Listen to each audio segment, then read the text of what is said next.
6월 25일 금요일 가정에서 함께 드리는 새벽 예배 시작합니다.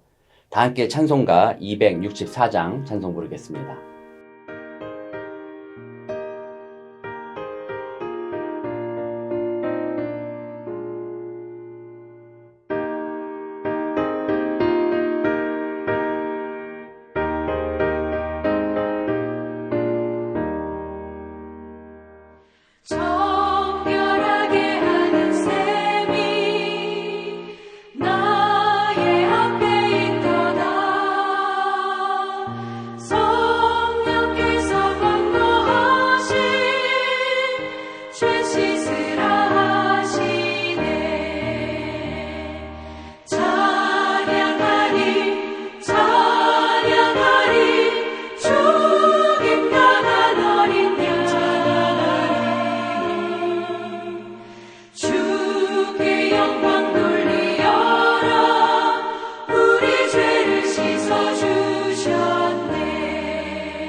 사랑의 아버지 하나님, 오늘도 행복한 하늘 열어주신 아버지 하나님의 은혜에 감사를 드립니다. 이 새벽 제단을 통하여 함께한 모든 성도들에게 평강과 기쁨이 충만한 하루가 되게 하여 주시옵소서. 오늘은 6.25 전쟁이 발발된 지 71년이 되는 날입니다. 그러나 아직도 분단 상태에 있는 남북한에 복음으로 통일되는 날이 속히 오기를 기도합니다. 6월달 온라인 새벽 예배를 온유지파 리더십들이 담당하게 하심을 감사합니다. 시니어들과 성장용들과 자녀들을 위한 기도 제목을 갖고 한 달 동안 기도하고 있습니다.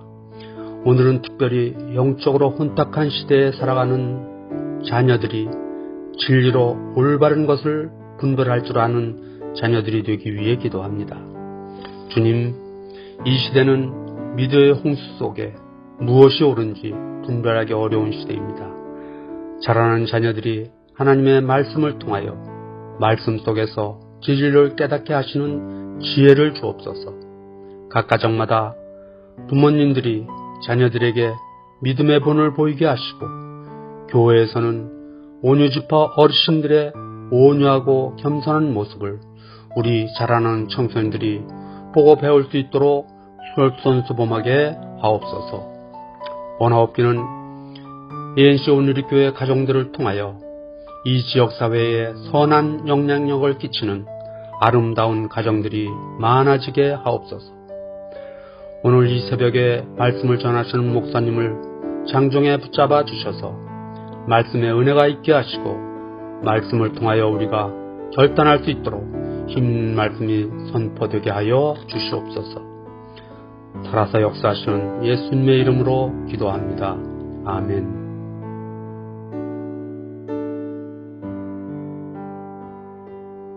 오늘 우리에게 주시는 하나님의 말씀은 출애굽기 30장 17절에서 38절까지의 말씀입니다. 제가 읽어드리겠습니다. 여호와께서 모세에게 말씀하여 이르시되 너는 물두멍을 노수로 만들고 그 받침도 노수로 만들어 씻게 하되 그것을 회막과 제단 사이에 두고 그 속에 물을 담으라. 아론과 그의 아들들이 그 두멍에서 수족을 씻되 그들이 회막에 들어갈 때에 물로 씻어 죽기를 면할 것이요 제단에 가까이 가서 그 직분을 행하여 여호와 앞에 화제를 살을 때에도 그리할지니라.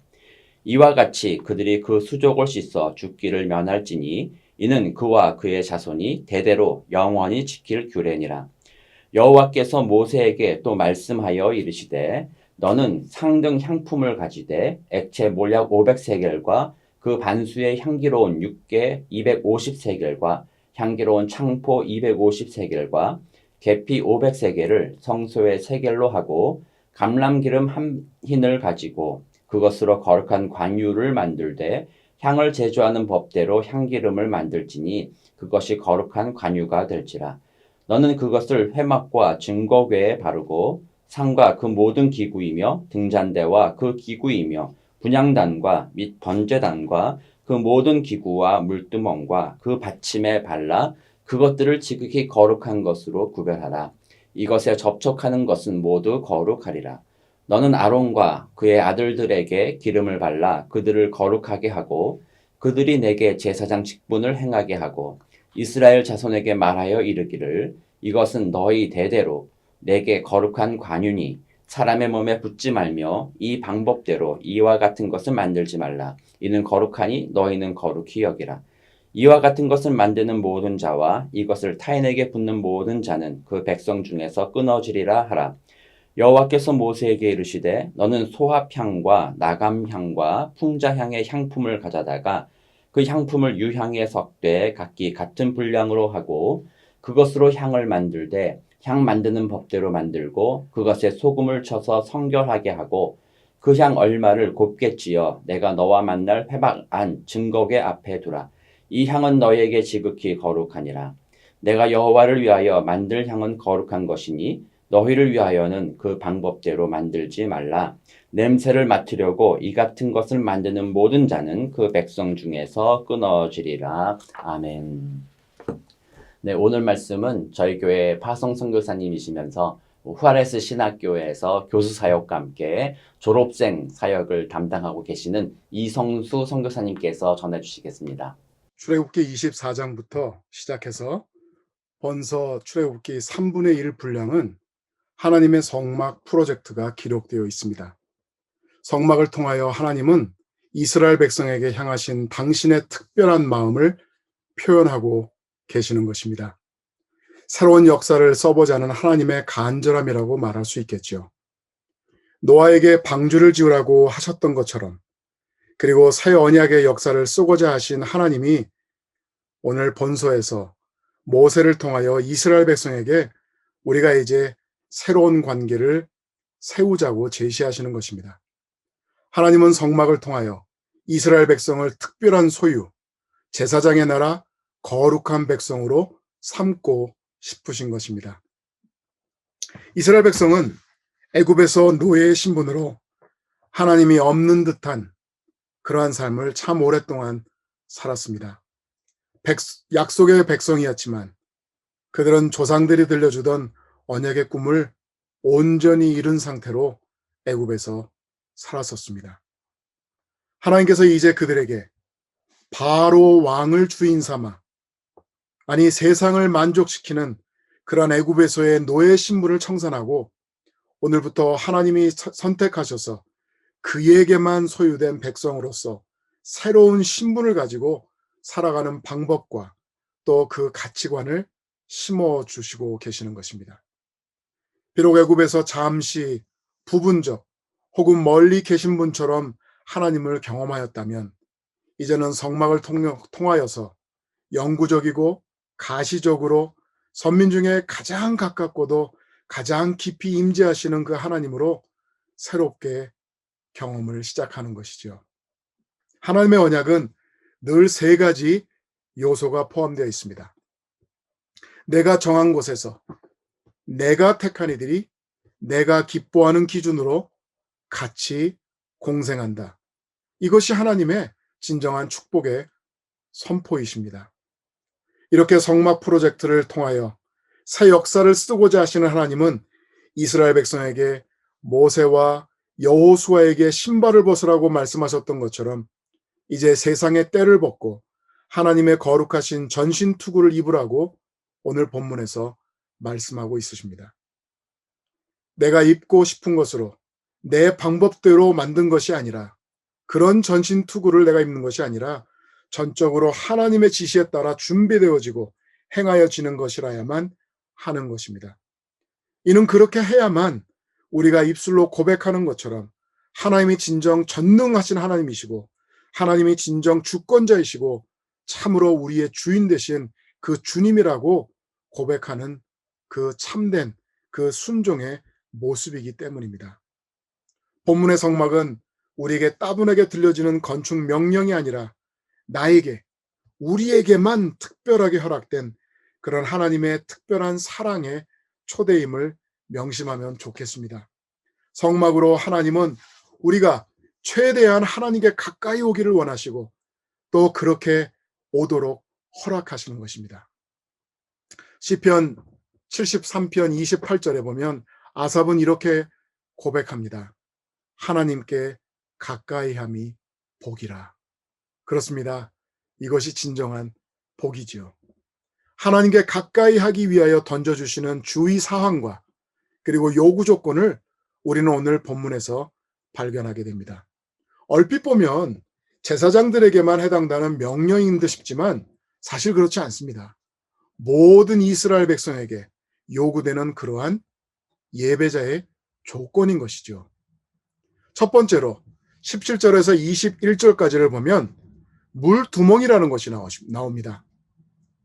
이것을 통해서 하나님은 먼저 씻으라라고 말씀하시는 것입니다. 몇 번이라도 좋으니 씻을 수 있는 만큼 씻으라고 하나님이 말씀하십니다. 그래야만 거룩해지는 것이기 때문이죠. 특히 손과 발을 깨끗이 하라고 말씀하십니다. 피 묻은 손, 진흙 덮인 발을 씻고 하나님을 만나러 오라고 하는 것이지요. 이 물두멍은, 다시 말해서 이 물통은 어디에 있나요? 성막과 제단 사이에 마련된 물통의 위치를 좀 주의 깊게 살펴볼 필요가 있습니다. 성막과 제단 사이라고 이야기를 합니다. 다시 말해서 제사장이 예배를 위해 백성이 가져오는 제물을 번제단에 바치고 그리고 성막에 출입할 때마다 반드시 수족을 세척해야 된다는 것을 말하고 있죠. 씻음은 거룩을 의미합니다. 그리고 거룩은 자격을 말하는 것이죠. 예배의 자격입니다. 하나님을 만날 수 있는 자격입니다. 또한 이 물두멍은 회막의 뜰에 자리하고 있어서 어쩌면 제물과 함께 찾아온 모든 예배자의 손 닿을 거리에 있다고 볼 수 있습니다. 그래서 성결은 모두에게 오픈된 하나님의 요구 조건이라고 볼 수도 있을 것 같습니다. 이 물통은 무엇으로 만들어졌나요? 38장에 보면 밝힌 것처럼 여인들이 미용도구로 사용하던 놋거울로 만들었다라고 말합니다. 거울처럼 자기 자신의 흠과 모난 것, 즉 모든 죄를 돌아보고 회개하고 하나님으로부터 정결의 선언을 받으라는 것이죠. 바로 이곳이, 이 장소가 우리가 예배자로서 합당한지를 발견하는 그 순간이고 또한 장소인 것입니다. 이는 생명을 얻는 결과를 주는 것이고 무시하면 그 생명을 잃게 되는 것입니다. 예배란 내 마음에 최선을 드린다고 연락되는 것이 아닙니다.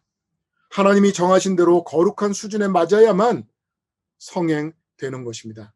내 멋대로 드리는 제사가 아니라 하나님이 정하시고 흠양하시는 그러한 예배를 위해 우리는 먼저 성결을 얻어야 되겠죠. 죄 씻음이 우리에게 필요합니다. 히브리서 10장 19절에서 22절 부분적으로 보겠는데요. 우리가 예수의 피를 힘입어 성소에 들어갈 담력을 얻었나니 그 길은 우리를 위하여 휘장 가운데 열어놓으신 새로운 살 길이요라고 말합니다. 그리고 우리가 마음에 그 핏부림을 받아 악한 양심으로부터 벗어나고 몸은 맑은 물로 씻음을 받았으니 참 마음과 온전한 믿음으로 하나님께 나아가자라고 우리가 어떤 씻음을 받아야 하는지를 설명하고 있습니다. 그렇습니다. 예수님이 십자가에서 흘리신 보혈의 공로로 우리 모두는 죄 용서를 받고 그 죄와 또 죽음에서 자유할 때에만 비로소 하나님께 온전히 나아갈 수 있는 것입니다. 물 세례 받았다고 신앙생활이 거룩해지는 것이 아님을 잘 알고 있습니다. 십자가에서 보혈을 흘리신 주님을 개인적으로 만날 때 비로소 예배자의 삶이 시작되는 것입니다. 그분을 통한 정결을 경험하였습니까? 이것만이 살 길입니다. 두 번째, 22절에서 33절까지는 거룩한 기름, 관유 혹은 향유라고 표현되진 기름을 강조하고 있습니다. 성막에서 피가 속죄를 위한 뿌림이고 또 물이 성결을 위한 것이 되어 우리가 거룩하신 하나님을 만나러 성막에 들어갈 수 있다고 우리가 그렇게 본다면 그러면 무엇이 또 모자랄까요? 하나님을 만나는 데 있어 우리가 예배자로서 하나님께 가까이 갈 때에 무엇이 또 필요할까요? 본문은 기름이라고 이야기를 합니다. 기름이 기름으로 덮여야만 우리가 거룩해진다라고 말하고 있습니다. 다시 말해서 하나님이 요구하시는 특별한 터치, 아니면 하나님이 허락하시는 특별한 터치를 말하고 있는 것이죠. 도합 17kg이나 되는 그러한 여러 가지의 최상 품질로서 향료를 만들려고 합니다. 그 향료를 1갤런 정도의 감람유와 섞어서 예배를 도울 모든 그 성막 안의 도구들과 그리고 예배의 중보자가 될 중개자가 될 제사장, 즉 예배자에게 바르는 그 조건을 내세우고 있습니다. 야고보서 5장 14절에 보니까 너희 중에 병든 자가 있으면 주님의 이름으로 기름을 바르며 그들을 위해서 기도하라라고 지시하고 있습니다. 기름은 무엇입니까? 기름은 인치심을 하고 기름은 치유를 허락하고 기름은 변화를 일으킵니다. 성령님이 이거를 우리 안에 하신다는 것이죠. 세상에 하나밖에 없는 하나님의 향유, 그것을 바르는 것이 얼마나 큰 특권이겠습니까? 그런 기름을 바르는 것은 모든 것이 하나님께 속하였다는 것을 밝히는 것이고 또한 예배자로서 하나님께 가까이 오도록 허락하신다는 것을 말하는 것입니다. 우리가 예배자로서 사람의 냄새를 내면 안 되겠죠. 그리스도의 향기가 나야만 할 것입니다. 거룩함이 있어야만, 이 기름으로 뒤덮임이 있어야만 우리가 진정 흠양하시고 연락하시는 예배자로서 하나님께 나아갈 수 있습니다. 다시 강조하지만 사람이 멋대로 드리는 예배가 아니라 하나님이 하나님의 재료로 만들어진 예배를 드려야만 합니다. 내 기준의 최고가 아니라 하나님의 마음에 합한 최상의 향유를 드려야만 하는 것입니다. 시편 133편에 보니까 형제가 연합함이 아론의 머리에 뿌려진 보배로운 기름과 같아서 그의 수염에 흘러서 그의 옷깃까지 내림처럼 선하고 아름답다라고 참으로 멋있는 그런 설명을 보게 됩니다. 이것은 무엇을 말하냐면 하나님 앞에서 기름 부음을 받을 때에 우리는 하나님과 관계 회복도 이루어지지만 또한 하나님 앞에 모인 우리 모든 형제자매, 우리 백성들이 진정한 회복을 경험한다는 것이죠. 우리에게 관유란 성령님이십니다. 우리 안에 진정한 회복은 성령님이 하시는 것입니다. 천지창조 때 성령님이 어둡고 혼돈된 수면에 운행하시니 그곳에 새로움이 있었고 그곳에 질서가 자리 잡았습니다. 우리의 복잡하고 혼동된 생각과 우리의 오늘의 삶에 하나님의 성령님이 동행하시면 그러면 우리의 예배가, 우리가 하나님을 찾음이 온전히 흠양되고 연락될 것입니다. 성령님이 우리로 하여금 하나님 앞에 설 수 있게 하시고 이웃과 은혜와 사랑으로 화해의 공동체를 이루도록 도우실 것입니다. 여러분의 삶에 이런 성령님의 덮이심이 있으십니까? 하나님의 기름이 여러분의 신앙과 예배에 흠뻑 뿌려지기를 주님의 이름으로 축원합니다. 마지막 세 번째 34절에서 38절을 보니까요. 또 하나의 요구 조건이 있습니다. 향입니다. 하나님에게만 드려지는 향이라고 이야기합니다. 이것은 무엇일까요? 관유처럼 하나님이 지시하신 재료와 방법으로 만들어져야 함을 먼저 밝히고 있습니다. 다시 말해서 구별되어져야 된다는 것이죠. 하나님께만 드려지는 것입니다. 하나님께만 드려질 때, 구별될 때에 거룩해진다는 것입니다. 새 자동차를 사고 나면 그 냄새가 참 좋지요. 또 세차 이후에 그 신선함이라든지 혹은 새로운 정말 아주 시원한 그런 그 냄새를 갖고 있는 방향제를 우리는 차에다 이렇게 설치해 놓고 나면 그 차에 그 안고 싶은 그런 그 생각들이 자꾸 들게 됩니다. 그런 것처럼 하나님은 우리가 어떤 향을 풍기는지 매우 기대하고 계십니다. 향이란 하나님의 백성이 올리는 기도라고 볼 수 있는데 그렇다면 문제가 있습니다. 우리의 기도가 과연 하나님을 위한 것인가? 우리는 정말 하나님을 위해서 기도를 하고 있는 것인가? 어떤 성경학자는 이렇게 말합니다. 하나님의 백성이 제사장을 통해서 하나님께 용서를 받거나 용납되기도 하지만 우리가 갈 수 없는 삶의 영역에서는 기도로서 다가갈 수 있다라고요. 이것이 어쩌면 성소와 지성소의 분리점일지 모르겠습니다. 세상에서 얻을 수 없는 답은 하나님께 구하고 맡겨야 하는 것이죠. 36절에서 말한 것처럼 그 향 얼마를 곱게 찌어 내가 너희와 만날 회막 안 증거계 앞에 두라. 우리는 기도를 통하여 하나님과 구별된 만남을 만날 수 있습니다. 요약하겠습니다. 하나님은 당신의 백성된 우리를 만나시고자 예배로 초대하고 계십니다. 하나님은 주님의 속죄 피와 말씀의 물로 씻김이 있을 때에 우리를 만나 주십니다. 하나님과 교제는 향유가 되신 성령님으로 덮임받을 때에만 참된 기쁨으로 열매를 맺습니다. 그리고 마지막으로 하나님은 하나님만 온전히 의지하는 우리의 기도를 받으실 때에 그 기도 중에 우리에게 구별된 만남을 허락하십니다. 이런 예배로 주님께 나아가시기를 주님의 이름으로 축원합니다. 이제 기도 제목 나누겠습니다. 세 가지 기도 제목을 나누겠는데요.